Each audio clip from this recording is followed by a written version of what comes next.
Hello everyone and welcome to the Constructive Criticism Network. This network is here to help you improve at Magic the Gathering at every level. From Pauper Leagues to Top 1000 Mythic, we've got you covered. If you want to hear the entire network, head on over to our sponsor at puremtgo.com, where you can hear each and every show, each and every week, and check out their sponsor, MTGO Traders, and tell them that the CCMTG Network sent you. Now sit back, enjoy the show. From YouTube, podcasts, and more, here's this week's episode from ConstructiveCriticism.com. Hello, everyone. It is 6 o'clock in the evening. I should probably clarify that. I'm not a psychopath waking up at 6 a.m. on a Thursday just to record a podcast. I did that. I woke up earlier than that to go to work. But it is 6 o'clock p.m. Thursday evening, October 1st, 2020. We made it. We made it to Halloween month. Sorry for those of you who get excited about Christmas and Thanksgiving. Wait your turn. But it's time for this week's rendition of the Homeward Path. It's what I love to do. So, I got a few questions. Are you a fan of Magic the Gathering? Obviously so, I guess, since you're here, right? Is there something in your everyday life that takes precedence over Magic? A partner, children, grueling job, or careers? There's obviously a discernible difference between those two things. Despite all of this, are you still trying to improve at Magic?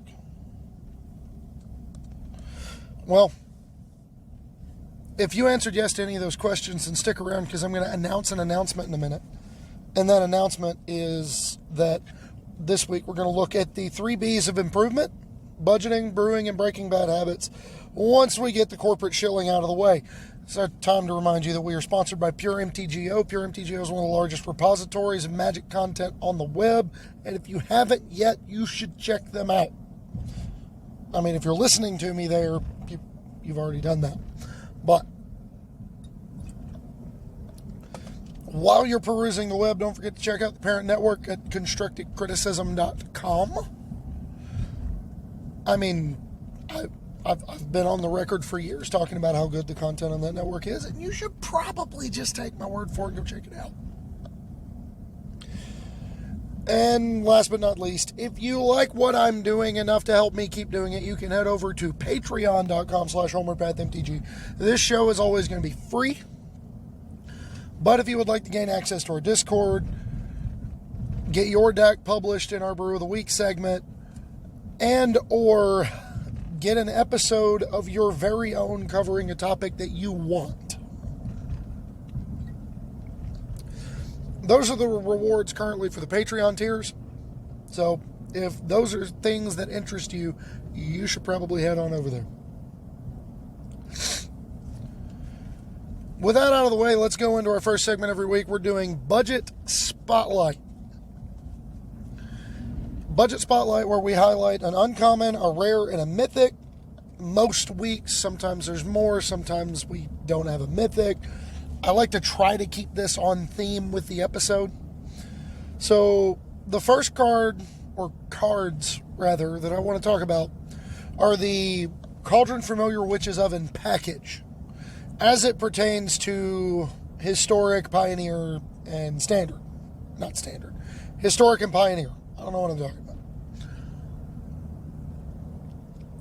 It's been a long day. So, we all remember how much of a boogeyman or cat or whatever you want to call it. We remember how much of a nuisance this thing was in Standard. Which is why I had Standard on the brain, I guess. It was just the kind of card that did a lot of damage to a lot of different archetypes. The best thing I can quote it with is the notes that I made. It's a compact, efficient engine that helps supercharge aristocrat strategies. That's unbelievably true. It's the card that propped up Mayhem Devil through, I guess technically its whole run in Standard, because Mayhem Devil only came out in May before Familiar and Oven released in October. But it supercharges aristocrat strategies. You get all the payoffs for both sacrifice triggers and death triggers. It can be used in food strategies. It's just a really neat, compact engine that does a lot of good. It's also incidental aggro hate, kind of carrying over some of the theme from last week. Excuse me. One of the best ways to beat up on aggro decks is to make it difficult for them to get in meaningful attacks with big, non-evasive creatures. You know, Lovestruck Beast is real impressive until it gets stonewalled by this stupid cat that keeps coming back from the graveyard. It can also slot into a number of different decks. And this was more true of it during Standard, but it's also true of it in Historic and Pioneer. You can play it in the Jund Citadel deck in order to kind of help ratchet up the number of different ways that deck can kill you, seemingly out of nowhere. I mean, it definitely helps there. It can be played in green-black grindy strategies as a way to kind of stonewall the fast aggro decks. It can be played in, I mean, just I guess, aristocrat strategies as a whole. Like, it's great there.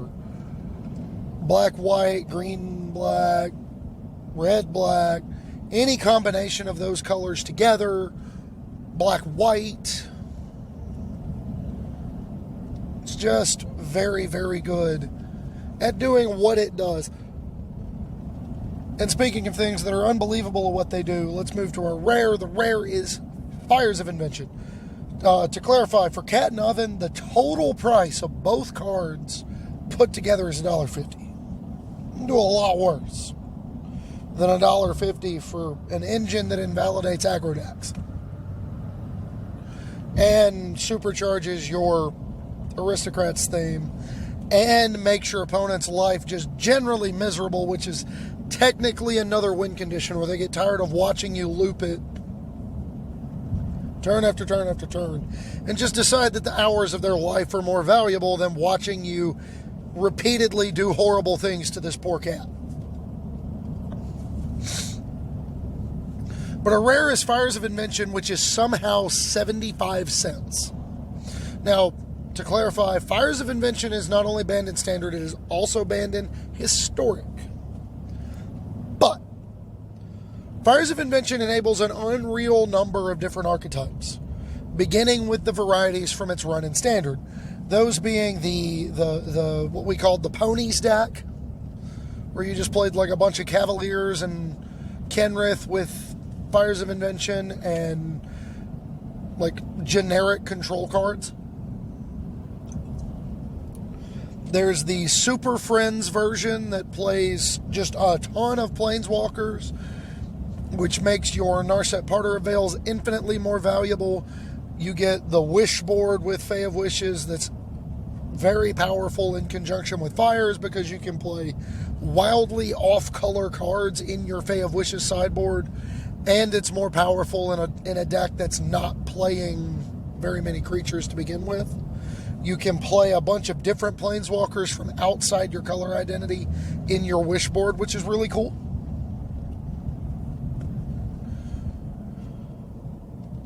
It slots into the terror that was Jeskai Luca, which is still a deck you can play in Pioneer, folks. Winota gets all the press, but Luca would probably be the more oppressive of the two if optimized for the Pioneer form. Because Winota needs specific types of non-human creatures attacking. Luca just needs creature tokens. And you can get back to doing unspeakable things to your opponent with their own things. I guess they're not unspeakable if you're killing them with their stuff. But you've also got more powerful stuff along those lines. It can also be incredible in Commander thanks to ramp, utility lands, and activated abilities. I mean, Fires of Invention, you're restricted to 2 spells per turn. You can only cast spells on your turn, but they're free as long as their cost is less than or equal to the number of lands you control. Well, if you're playing a green, red, whatever deck, or you're just playing a bunch of stuff like Journeyer's Kites and Wayfarer's Baubles and Burnished Hearts and Solemn Simulacrums, you can still get plenty of extra lands into play. You can make your fires more valuable, and because of the myriad of utility lands available and the capacity to activate abilities on your opponent's turns, even if you're not taking advantage of the ability of fires to cast spells on their turns, which obviously you can't do. Even though you're not casting spells, you can be activating abilities, which is like almost as good. And then it allows Planeswalker-centric decks, specifically both in Pioneer, Commander, both those formats. It allows those decks to flourish specifically because one of the biggest knocks on Super Friends decks historically is that you're tapping out for a thing, and if you're impacting the board with it right away, you tend to have a very soft Planeswalker left over afterward. Imagine if during its run in Standard, Caw-Blade could have played Jace the Mind Sculptor and Gideon Jura immediately on turn 5. I guess sometimes they could because they had the Sword of Feast and Famine, and that's what made them so gross. But imagine if they had another way to do that. That's kind of bananas. It's kind of bonkers. Right? Imagine if the green-white tokens deck could have splashed and been able to cast, Gideon and Nissa on turn 4. Or, Nissa on turn 3, fires Gideon on turn 4, and then been like, I don't know, I didn't play that deck much. I guess you could have played like Collected Company. Like there's so much nonsense that the card just enables because it allows you to double up on your mana. And it changes the way decks are built. It changes what spells are good. Like, it's just a cool card. And you can do a lot worse than a really cool card that's got a high build around ceiling for 75 cents. And that brings us to our Mythic this week. And our Mythic is a little bit above our normal price tag in this slot. But it's one that I feel like kind of gets a bad rap for being the namesake of the deck that the Fires enabled. And that card is Luca, Coppercoat Outcast. This card is in Standard currently.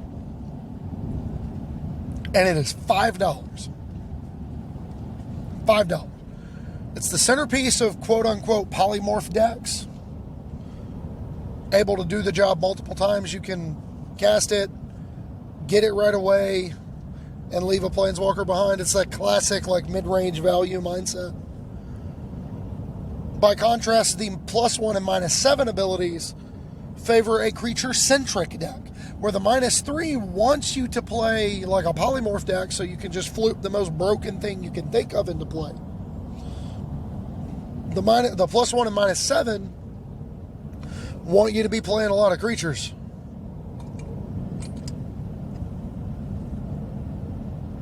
So, to get value out of your Luca over a long game, you really want to be ticking that thing up and doing so meaningfully, but obviously that's at odds with the -3.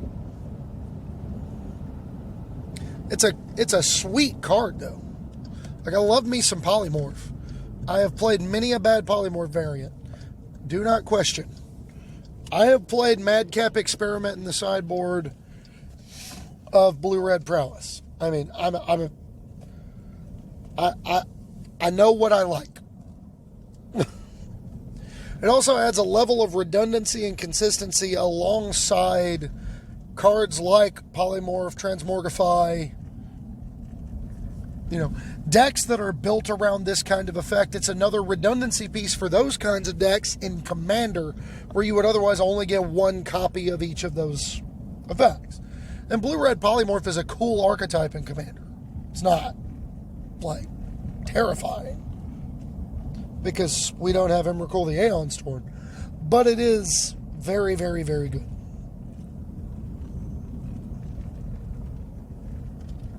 Very good. It also plays well, the +1 also plays well in more creature-centric decks that are playing cards like Vizier of the Menagerie, where if you hit a creature you can't cast with Vizier right away, you can exile it away and Luca will be able to cast it later, and you can potentially keep going. Or if you hit a land and you've still got mana available, you can Luca the land away and potentially get another hit off the Vizier. Like, it's just a really cool card. And then obviously the ultimate is the ultimate.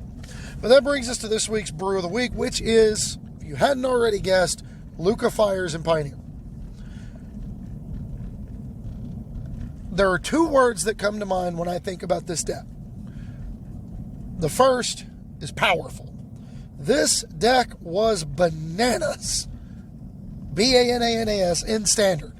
Just thoroughly disgusting. Turns out, putting Agent of Treachery into play a turn, guaranteeing that you can hit Agent of Treachery by turn 5, pretty good. Doing it in a shell where you can then turn around and blink everybody, get another trigger from Agent, and get your Planeswalker back at full loyalty, plus potentially get more tokens and or cards out of it. Come on. That's not fair. I shouldn't be allowed to do that. It leverages threats we never hope to hardcast, and does so perilously early. Failing that, you can play a tap-out control plan that buys time or grinds them into the dust.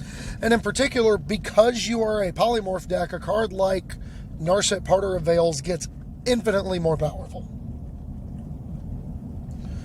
Narset being able to find all your combo pieces while making sure you don't draw your Agent of Treachery or whatever big dumb thing you're going to fluke.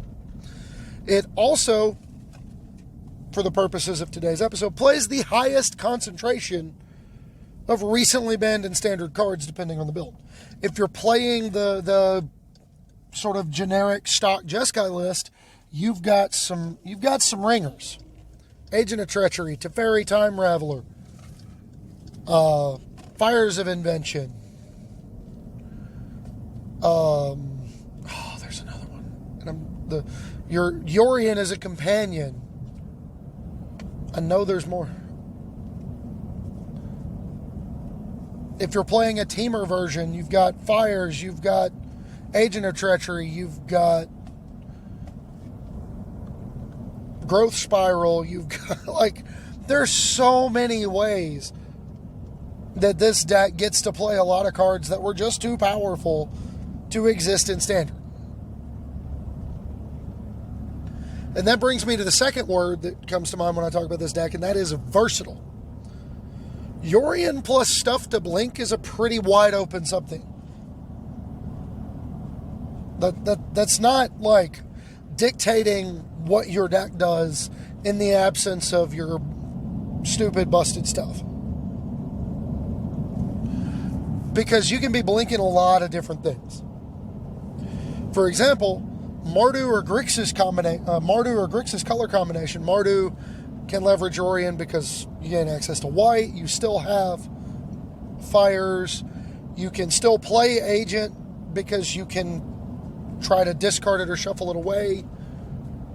Ideally, you would want to do Grixis just because sometimes you draw the Agent and it's unfortunate. But you can supplement your core engines of Luca plus Token Makers plus Yorion plus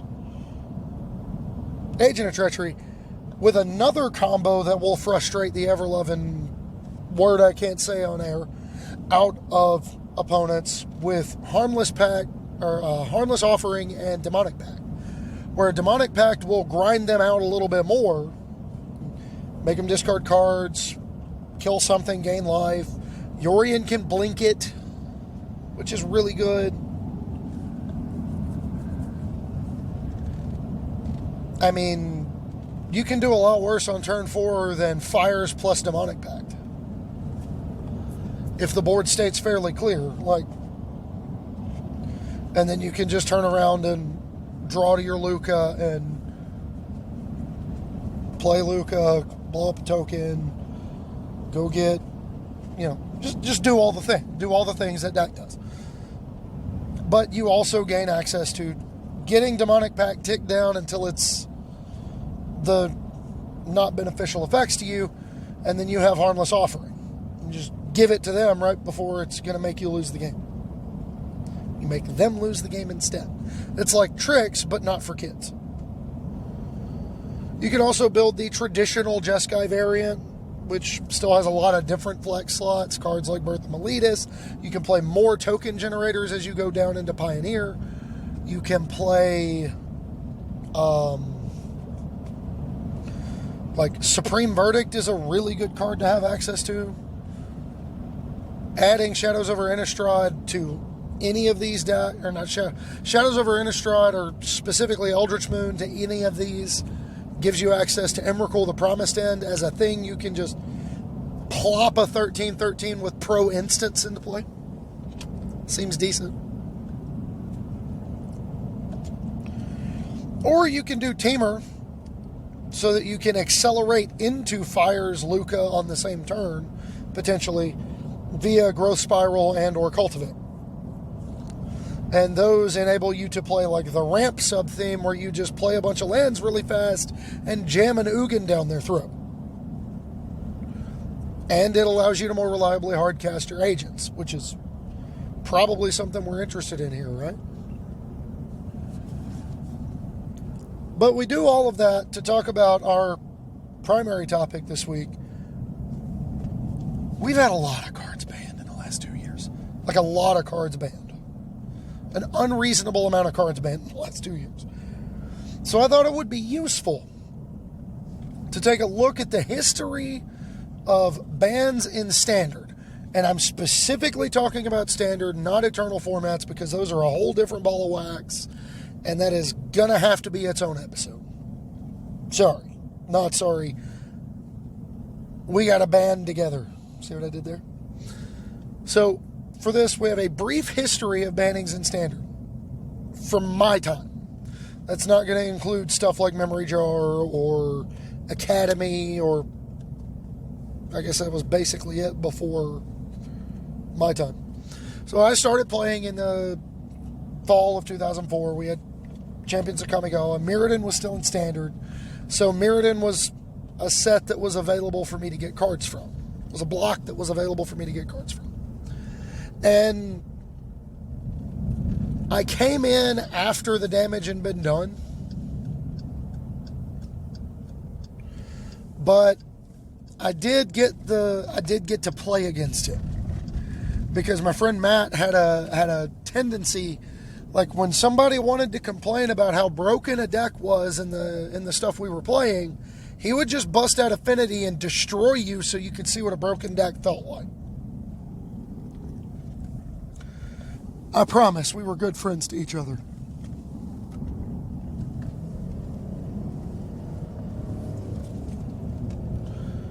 We were very good friends to each other.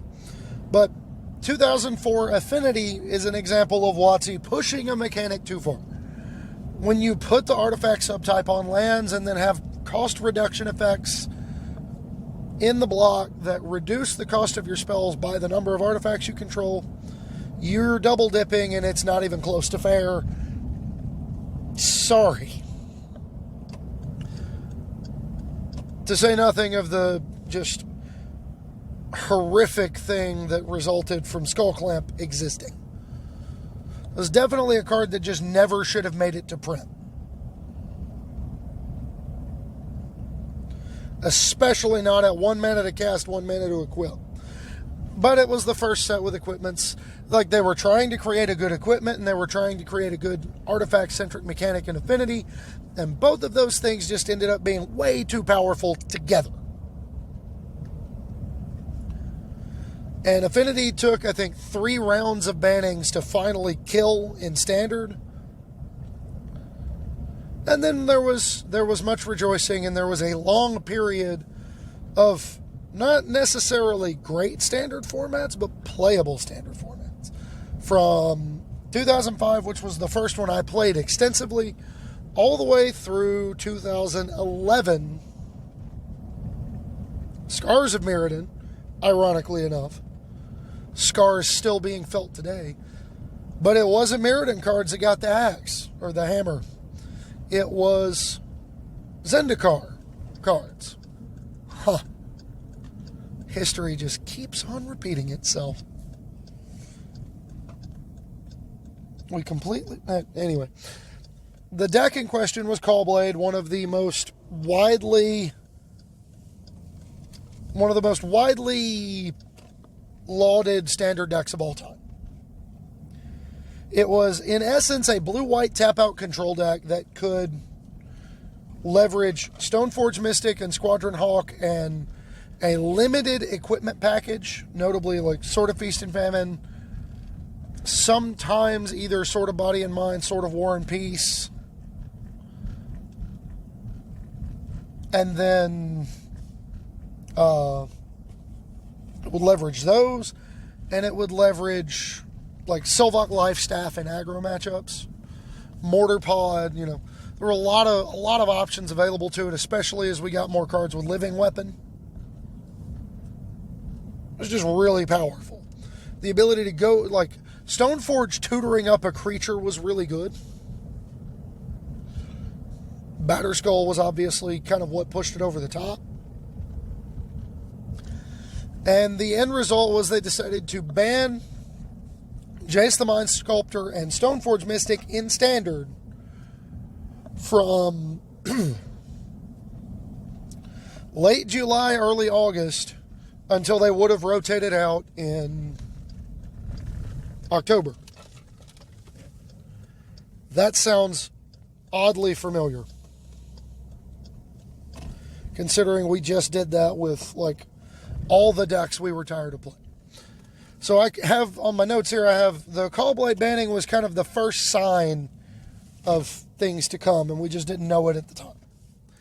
The next round didn't happen until 2017, and they started coming in waves. Kaladesh was a weird Standard format because the color pie was unbalanced as words I can't say. It was wildly unbalanced. A good red deck was nowhere to be found. Like the green-black decks had better control finishers than the control decks did. It was just crazy how weird these decks really were. A little depressing, if I'm being perfectly honest. But a handful of balance issues were what they decided to ban the first time around. Those things were Emrakul the Promised End, which was a finisher so powerful that you just could not play a control deck. We tried. We really did. You had Smuggler's Copter, which was a card that was just so infinitely splashable that there was no reason not to play it. And we had Reflector Mage, which basically invalidated the aggro decks that did exist other than the one it was played in. Now, mind you, these cards were banned from Standard, but we had just gotten done with Tarkir block with Treasure Cruise, Dig Through Time, and Fetch Lands in Standard together. And they're just like, yep, okay, sometimes people die on turn 3. This is fine.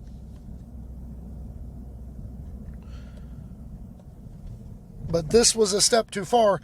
And in large part, I think it was just because there was, like, everything outside of these handful of mid-range archetypes was just unplayable. That was the sad fact of the matter. Everything outside of a handful of mid-range archetypes was just stone cold unplayable. You can tell me all you want that Mardu Vehicles was aggro. And, I mean, early on it may have been. But by the time the next round rolled out, it definitely wasn't anymore. Wave 2, 1 card, and an admission by Wizard of the Coast. Oops, we accidentally made an infinite combo. It's probably too good for standard, and it warps everything around it when it exists, so we should probably get rid of it. Felidor Guardian got banned. Although not before they said, well, we're going to give it a minute to see if we can figure it out. And the entire internet exploded, and they said, okay, fine, we'll ban it. 2017 Wave 3. Turns out spending 4 mana for Ulamog is too good in this format, turns out. Aetherworks Marvel got the axe. Casting spells from the top of your library for free. Pretty good. Pretty good.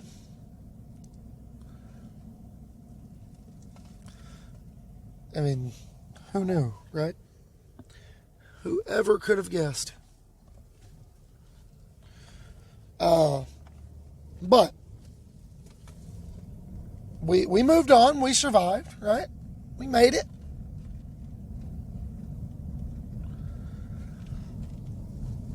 And then 2018, fall of 2018,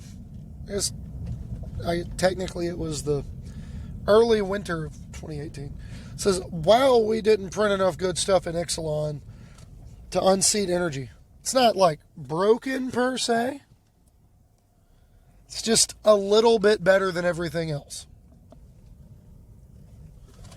Also, we need to get rid of this like red aggro thing we printed, specifically to deal with the cat combo that is actually just too good.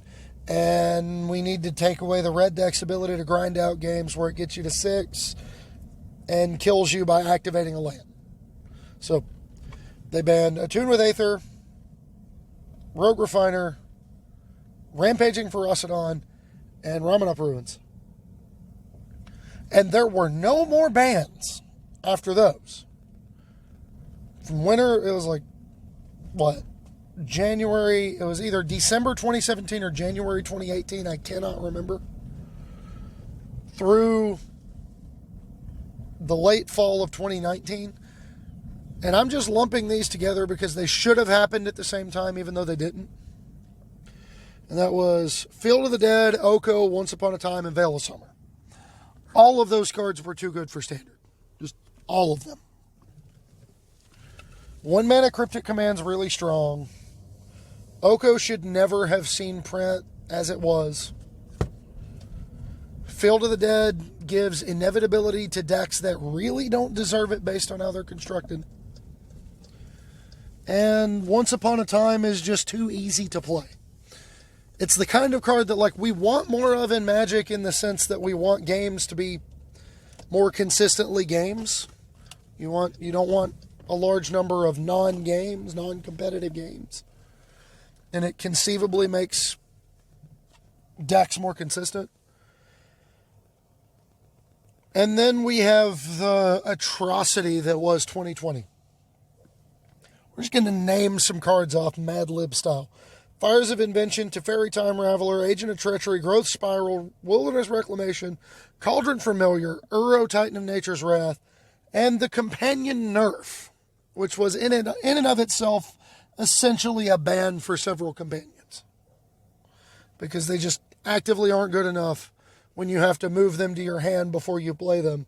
Here's looking at you, Gyruda. It's just not a thing people are apparently willing to do.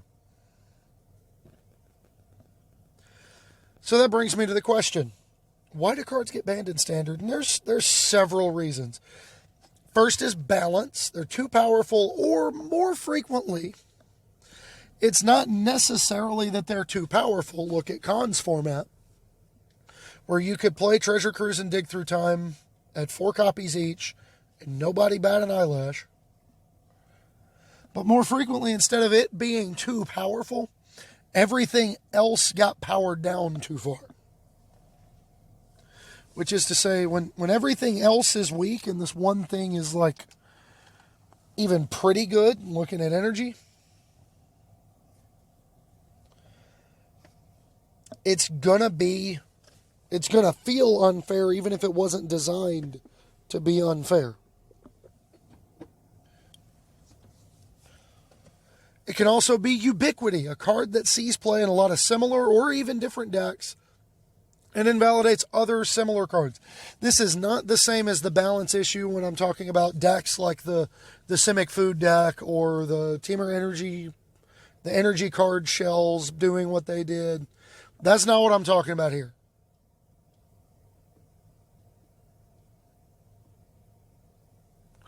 What I'm talking about here is a card like Smuggler's Copter, a card like Once Upon a Time, a card that just jumps into anything, and it's just like way too good. It's the kind of card you have to talk yourself out of playing, even if it means splashing a color for it. That kind of good. Uro was that kind of good. Logistics. Cards that waste time get banned. That's why Sensei's Divining Top is banned in every format that's not Commander that it would otherwise be legal in. And the only reason it's not banned in Commander is we already expect the games to take several hours to play anyway. But that's a good example of why Cauldron Familiar was banned, is because, you look at Arena, waiting for your opponent to click through their Cauldron Familiar loops. You don't have a shortcut. You just have to wait. That's a pain. And then there's social pressure. This one's more recent.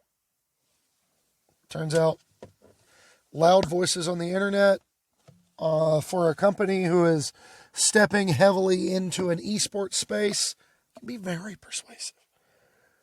And that brings me to the last part of this, which is the pros and cons of banning cards in Standard. Because there's a delicate balancing act that has to be achieved. The pros of banning in Standard right now: one, Arena is the primary form of Standard format consumption. And the fact that you get wild cards back when they ban cards makes it a little bit less of a feel bad when you take the plunge on something and then it gets banned.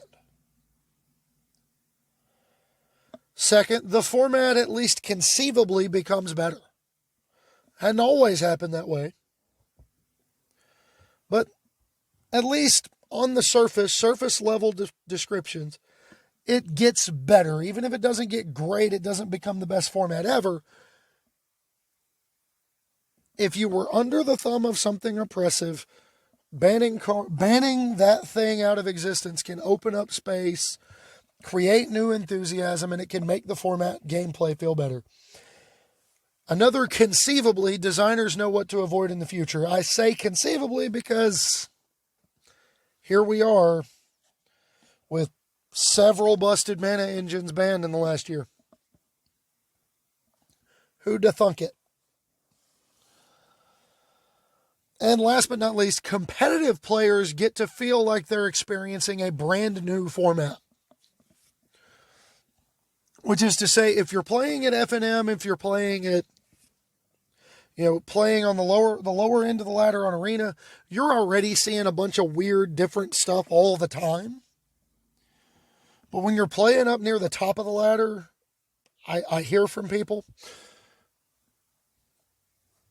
it's the kind of thing like you keep running into the same matchups over and over and over and over and over again.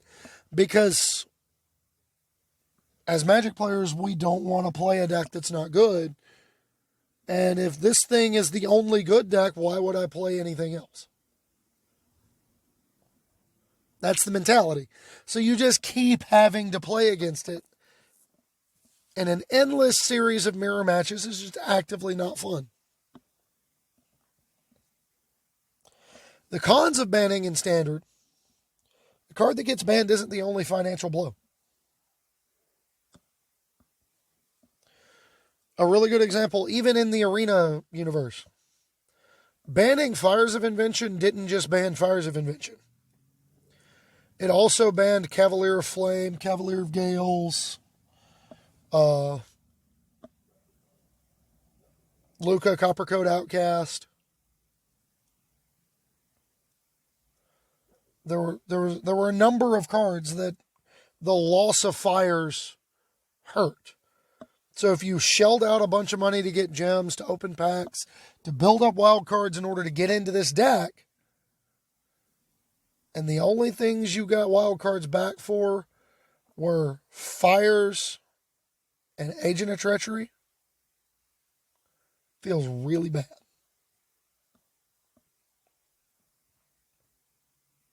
Really bad.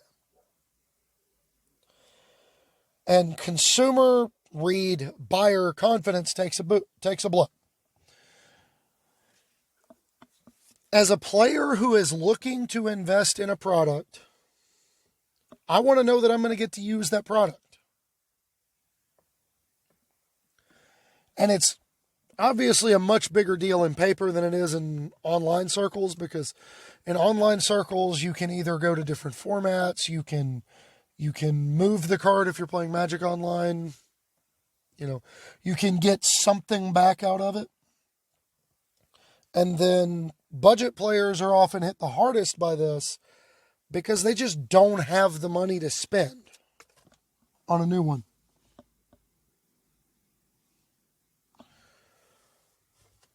They just don't. Like, we scrimp and save and put everything together to try to make sure we have everything we need to play this deck. We're getting really good with it, and it's gone. Well, somebody is being really loud with their music over there. So, but that's all I've got for this week, everybody. Thanks again for listening. I hope you enjoyed it. Again, remember, check out the parent network, check out the sponsor, patreon.com/HomewardPathMTG if you're interested in becoming a patron. You can find me on Twitter at HomewardPathMTG. On Facebook, my name is Adam Spain. And with all of that out of the way, let's look at, good grief, all the messages. I turned my Wi-Fi on and it was like an explosion.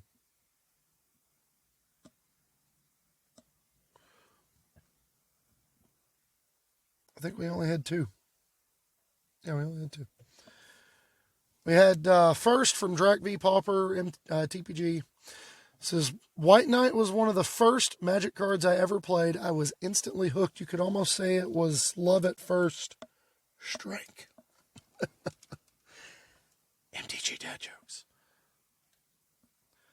I tagged another one from Lady of the Crease, is Nicole. Says, does this mean Croxa wins the Clash of the Titans? Yes. Yes, it does. And last but not least, we have the glory that was today. So I was tagged in a post by Brian Sharp, frequent entrant into MTG Dad Jokes, who said, everyone says that green is broken in standard, but it felt great to have Scoot Swarm scoop on turn 4. On the play, I turn 3 Clover. Opponent turn 3 Scoot Swarm land, make a token. My turn, Swift end to Scoot and the token. Opponent, good game emotes and snap concedes. Said it was almost as good as the snap concede to me flashing in Black Lance Paragon to deal with a mutating Starix. Said instant speed removal at 3 CMC or less may be the best answer to Cobra and Omna. I wholeheartedly agree, but I had to do the thing. I said you could say those games were over in an instant.